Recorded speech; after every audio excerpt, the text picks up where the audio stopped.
C'est une histoire qui se déroule en Nouvelle-Calédonie. On est au mois de novembre 2022. Et pour la seconde fois de notre histoire, le budget de la Nouvelle-Calédonie ne sera pas adopté dans les délais.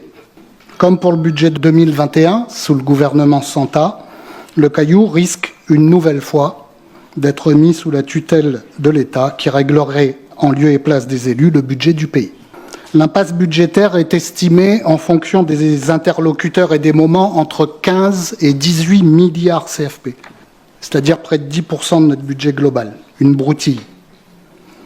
Pourtant, depuis 2019, nous n'avons pas mégoté. 55 milliards, pas moins, ont été empruntés auprès de la bienveillante AFD, moitié Santa, moitié Mapou, moyennant des garanties qui condamnent les générations futures à banquer pour les responsabilités, ou plutôt l'irresponsabilité, des élus actuels. Quant au Covid, il a le dos large, puisque 20% de cet emprunt seulement ont été consacrés à la lutte contre la pandémie. Notre taux d'endettement, lui, par contre, a fait un saut historique de 90 à 230%, et nous n'avons plus aucune capacité d'emprunt. Et comme un bonheur n'arrive jamais seul, la situation des autres collectivités, des établissements publics et des SEM n'est pas non plus particulièrement reluisante. En décembre 2022, en Nouvelle-Calédonie, la province Sud vote son budget en équilibre, en supprimant 700 millions de subventions à l'enseignement privé, mettant ainsi 11 000 élèves et leurs familles face à des écoles fermées dans moins de 2 mois. Mais la province a été responsable. Elle a demandé à la Nouvelle-Calédonie de se substituer à elle pour aligner les 700 millions.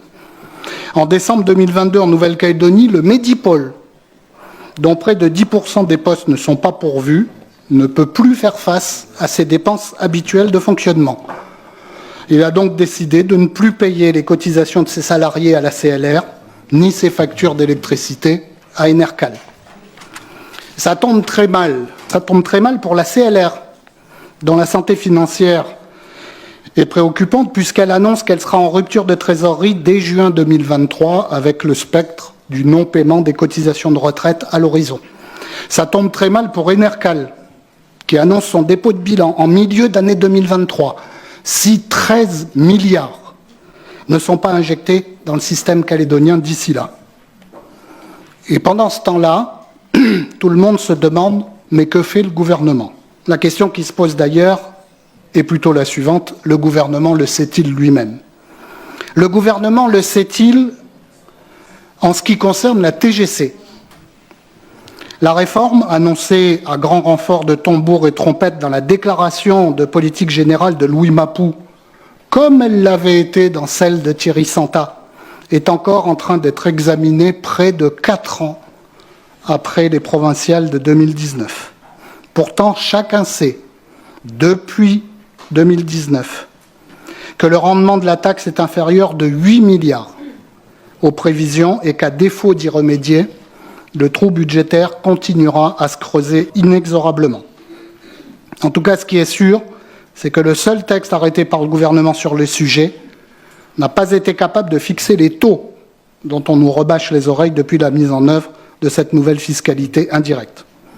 Le gouvernement le sait-il lui-même en ce qui concerne la réforme du RUAM? Cette réforme, dont le plan présenté par l'IGAS avait été adopté à l'unanimité par le Congrès le 27 juillet 2018, mais qui n'a connu depuis lors qu'un très timide début de mise en œuvre avec quelques mesurettes fiscales. Là aussi, Thierry Santa comme Louis Mapou avaient beaucoup promis et peu produit. Et en conséquence, le trou de nos régimes sociaux continue de se creuser à hauteur de 10 milliards par an, inexorablement. Mais si le pays est en état de cessation de paiement, et si les réformes majeures promises et attendues depuis 4 ans ne sont toujours pas soumises à notre Congrès, tout cela n'empêche pas le gouvernement d'agir. Et les textes qui nous sont soumis aujourd'hui en constituent une démonstration éclatante. Ainsi, une redevance d'extraction minière et une taxe d'exportation sur les produits miniers sont proposés d'être créés. On ne peut que s'en féliciter à Calédonie Ensemble puisque nous défendions bien seuls à l'époque ce projet depuis septembre 2009. Mais notre euphorie n'a été que de courte durée, parce qu'en réalité, ces taxes n'ont qu'un seul objet, surtout ne s'appliquer à personne. Ainsi, l'usine du Nord et l'usine du Sud, qui bénéficient du pacte de stabilité fiscale, n'ont pas vocation à les payer.